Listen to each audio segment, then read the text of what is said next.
So my name is Margaret Cornell, and I am a psychologist here at SLU SSM. And I'm here to talk about the services that I provide to all of you, and also to review some practical strategies for building resiliency. I specifically work with SLU residents, helping you understand an issue that you're going through and offering up some recommendations, specifically coping skills. So whether it's related to dealing with stress better, sleep issues, kind of the whole wide range of different things. My services are completely confidential. I do not use Epic. I use a totally different EHR system. Your information is not released unless you sign a release of information. So again, services are very confidential and protected, and the services are free. So they're at no cost to you, and I provide appointments in person and via telehealth, so those virtual appointments. A lot of the residents that I see now really love the telehealth option because trying to fit in an appointment or come to an office is just impossible. So again, that's why I offer the virtual appointments. The last thing I would say about services, and I am going to review this information again, the services are also free to your loved ones. So if you have a significant other, spouse who's on your insurance, they can also receive these services as well. And then you should have within your orientation folder a flyer. And the best way to get a hold of me is actually, the number is on there, but it's really through the email, the slbmi.slu at uhsync.com. And that's where all my team and I will send you additional information about getting services set up. Okay. So before we talk about practical strategies, let's get on the same page in terms of wellness. So I really like SAMHSA's 8 dimensions of wellness, and I'll show a graphic in a minute. But in terms of like wellness, what we do know is it's not the absence of disease. It's not the absence of illness nor stress. Those are definitely all part of the human experience, the human condition.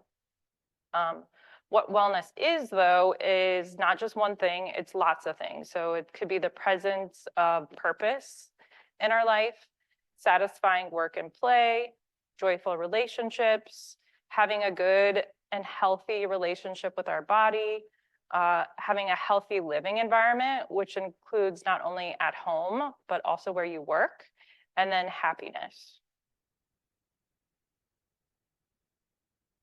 And as far as like happiness, I do think it's important to note that, like we know, but again, important to point out, happiness is not a long-lasting feeling. It's not a permanent trait.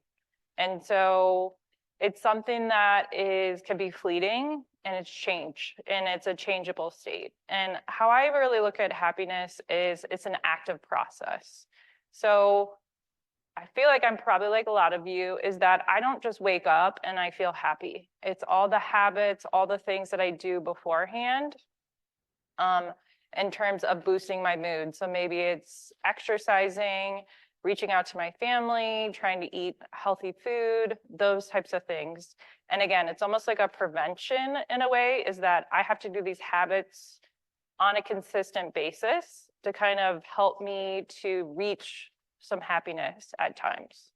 And again, within happiness, there are different types. So maybe your happiness is more focused on or more experienced as joy and gratitude. It could be also experienced more as like satisfaction or confidence. So again, just things to kind of think about. So this is, like I said, the 8 dimensions of wellness. Again, I really like this. I'm a very visual person, and so this is the way that I like to conceptualize it. And so obviously we can see each of the dimensions, and they all are very much interconnected. So an example of this is, let's say that we're struggling with financial issues. That would definitely, there's no way that couldn't spill over into our job satisfaction. Maybe we're not sleeping as well. Maybe we're showing up late to work. And then it's affecting our social life. So we're withdrawing from supports, we're isolating ourselves, and then again, that spills over into emotional piece. So again, just feeling more kind of sadness, hopelessness, those types of things. And then maybe, again, spills over to physical and that we're not exercising as much. So again, there's no way that any of these like dimensions kind of occur within a vacuum. They're all very much interrelated and all affect each other.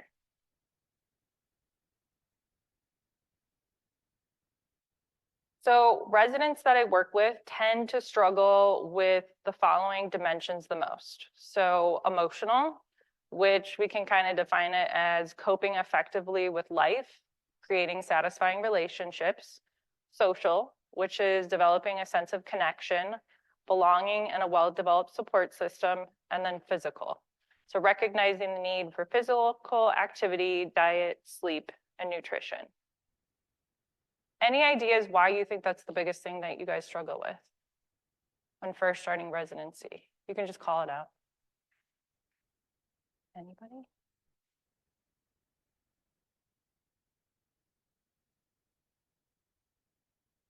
Okay. No guesses at all?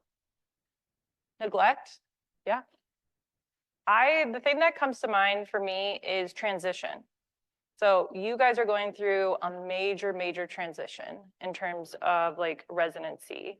And, you know, I also work with med students, so I know your fourth year after you figure out where you're matched, like you have a lot more free time in your schedule, you're able to see your supports, maybe you travel, you have a lot more of like free time or more time on your own. But with residency, things do change and they change pretty quickly. So that can be a huge adjustment.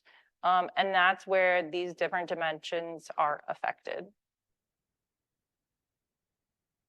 I would also say too, some of you, I'm not from Missouri, I'm not from St. Louis, I'm from somewhere else. And even just moving to a new state is a major transition and can be very difficult, or trying to navigate, you know, where do I go to the grocery store now, or where do I go to the doctor, those types of things, and being away from your supports. Maybe some of you are here without your significant others because they're finishing med school, or they got matched somewhere else, or they're just not with you. Again, those are things that can definitely lead to struggles, and that's what I'm here to support you all in navigating. In terms of like, again, it would be weird if you didn't struggle in these different areas. So again, acknowledging your feelings and struggles without judgment, managing stress in ways that fits the residency lifestyle and roles, staying connected with family and friends, balancing our needs with the needs of others, even just eating healthy snacks and drinking water throughout the day, and finding time for exercise. And again, I know like some of these are like, oh, there's no way that those will be affected, or I think those will be okay. But when you're working night shift, it's hard to even just meet your basic needs and whatnot. So these are just things to kind of cue in or pay attention to. I also see residents who struggle with burnout. So I think it's really important to kind of check in with your vitals. So for you, what does it mean to be in a place of feeling healthy? And then thinking about what is a place, or what does it mean for me to be in a space of reacting? So that's where you're starting to feel really stressed. These are the different kind of behaviors, or I don't really like to say symptoms, but warning signs that things are kind of moving in that direction. And I think with burnout, a lot of times we don't realize we're already in burnout before it's kind of too late. Like we've already reached it. It's usually people around us, like your co-residents, your family members, your faculty attendings, who are like, hey, I see that you're showing up to work late. It's taking you longer to finish your notes. Hey, I haven't heard from you in like a week, and we usually talk like once a week. What's going on? So I think it's important to like tune into that, and also maybe inform your supports, your parents, those type of people that like, these are my warning signs that I'm really stressed and I want you to kind of keep a watch out for me, or just kind of check in with me about them.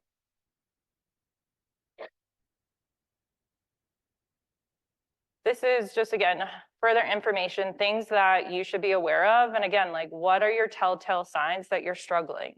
And really, I would say right now is a great space to kind of check in of like, okay, like, am I experiencing these things? Am I not? And to really identify like, what is an indicator that I'm not doing so well? So I know I'll use myself as an example in terms of like when I'm super stressed, I'm not sleeping well. I'm isolating myself. I'm definitely not reaching out to supports. I'm having a difficult time like getting out of bed, those types of things. So again, what are your vital signs? What are the things that you need to be aware of? And also let your supports be aware of as well. Okay. So now we're going to talk more about the basics and specifically practical strategies for building resilience. So the basics was written by a physician with physician and residents in mind. And again, I know that a lot of these strategies sound very obvious, very common sense, but they really are the first to go when dealing with the demands and responsibilities as a resident. So starting with body or physical well-being, we know that includes exercise, nutrition, and sleep. But really what I have found is when starting residency and with the really busy schedules and whatnot, it's hard to find time to do regular exercise because, again, lack of time, or maybe there's low motivation and low energy. And so one way that I help kind of residents overcome this barrier is thinking about exercise in a more flexible way. So exercising for 10 minutes in your pajamas does count as exercise. Like going for a walk at lunch, doing some stretches, those all count as exercise. And really getting away from the view like exercise, it doesn't count unless I'm sweating profusely and I've done it for 45 minutes. That may not be realistic at this time anymore with starting residency. So again, building up that flexible attitude. Exercise too consistently doesn't necessarily mean every day anymore. Maybe it's just one day a week, and that's okay. Maybe it's dependent on the rotation that you're on.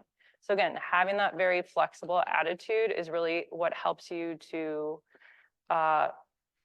with your resiliency and kind of navigating the ups and downs of residency. In terms of nutrition, I would say really resist. There's like an unspoken pressure to not eat or not drink during like certain rotations. Maybe it's surgery, maybe it's whatever. I would say like really resist that urge to go long periods of time without eating or drinking. Like lean into that guilt, have that snack, like let's keep our blood sugar level, let's keep our insulin kind of steady and focus on snacks that can just fit into our white coats. So again, things that are very simple like granola bars, apples, those types of things.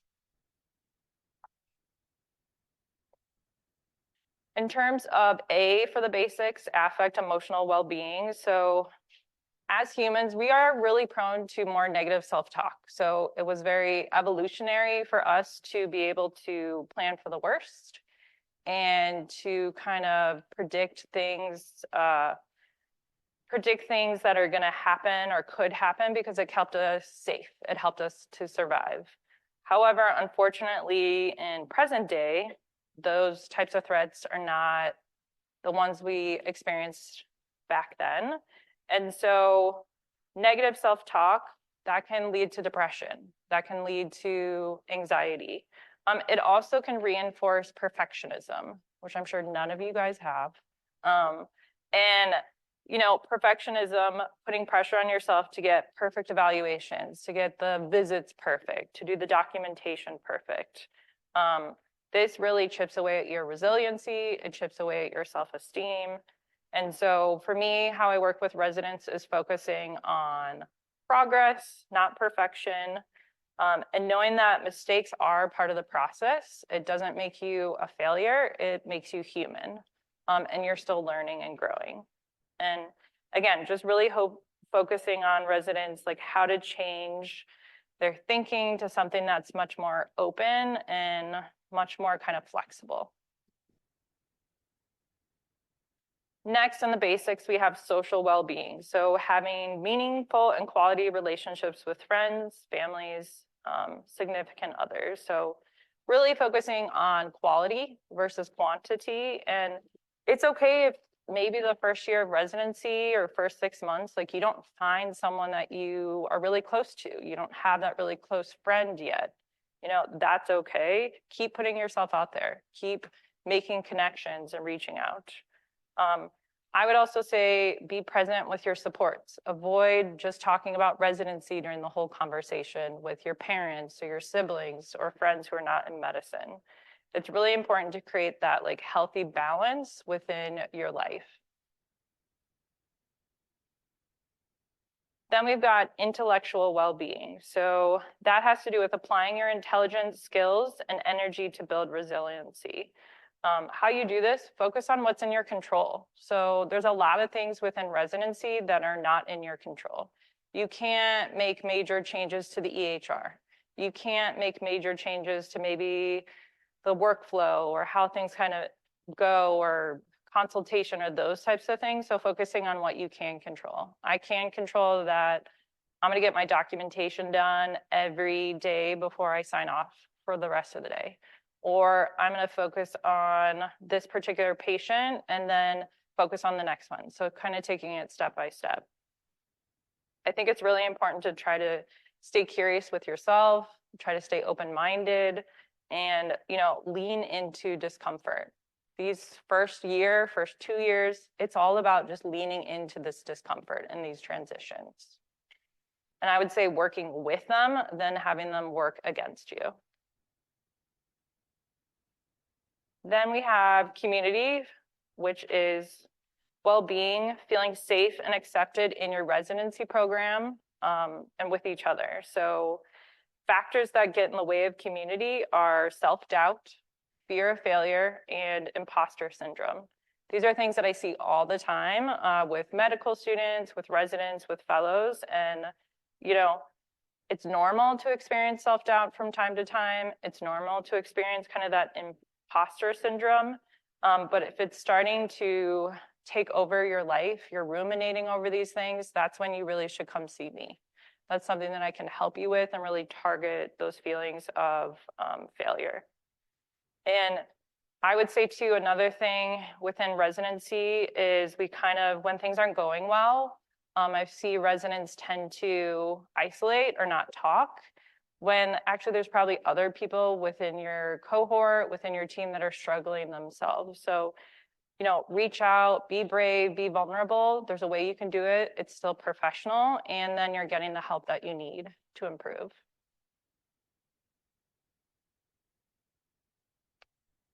And then lastly, we have spiritual well-being. So that's just finding meaning and purpose in everyday life. And spirituality practices, maybe it's not necessarily practicing a particular religion. Maybe it's just being out in nature. Maybe it's meditating, maybe it's volunteering, enjoying music, gardening, those types of things. Just finding something that, again, makes you see the bigger picture in terms of life and what you're doing. And again, I know the basics seem very obvious and you're like, I know all those things, all these things are on track right now. They really are the first things that go when you start to really focus on patients, when things start to get really busy. And it's really important as physicians, you are better physicians if you invest in yourselves. That makes you a better physician to your patients. So it's not just patient first, it's patient first and resident first at the same time. Okay, so getting back to my services, so there's different referral types. You can just refer yourself. Sometimes what happens is maybe you get a recommendation from your program director, just saying that they want me to check in with you, those type of things. I also do the effective communication course, which I know sounds very scary. It's not. Sometimes you get a formal referral from your program director to complete that with me. It's 4 visits. I really work around your schedule. They can be all virtual. And I focus on communication skills, problem solving, emotional intelligence, And I would say of the residents or fellows or even med students that I've done this course with, they've been really uneasy at first to do it with me, but by the end of it, they're like, wow, that was really helpful. I feel like everybody should take this course. So again, if you end up being referred for effective communication course, it's not as scary as it sounds or seems. And again, like none of the information is disclosed without your consent, regardless of the referral type. So again, we take your privacy very, very seriously. And as far as what I do, I very much consider myself a generalist. So whatever you're struggling with, if it's general anxiety, specific anxiety tests, performance, disordered eating, grief, insomnia, ADHD, depression, substance misuse, or prevention. Maybe everything's going well, but you want to get ahead of it. You're like, I'd like to establish with someone because things are going okay, but I want to have that relationship ahead of time so then when things do go bad, I can come back and see you and I already know who you are. Like when in doubt, just schedule an appointment. I also work with the St. Louis Behavioral Medicine Institute. And what that means is, let's say that you come in and see me for something that I feel you need a higher level of care, or maybe it's outside my skill set. I'll get you connected to SLBMI, and the referral process is a lot easier for you. You don't have to go through their intake. You know, I just help you get through and connected with a therapist that kind of best fits your needs and the services and whatnot. And again, like when in doubt, if you have your significant other, your spouse, these services are also free to them as well. So have them reach out if they are interested or in need of services. And lastly, I would say, and this is a quote from Brene Brown, and she's kind of like a shame vulnerability expert. And for her, it's like we don't have to do all of it alone. We were never meant to. And this is especially true for residency. Like you're not meant to do residency on your own. You're not meant to navigate the ups and downs on your own. So don't like reach out if you're struggling or if you just want to kind of get ahead of things. Like that's what I'm here for. I'm here to help. And again, just provide you that support and whatever you need as you complete your entire kind of program. So any questions about my services? Yeah.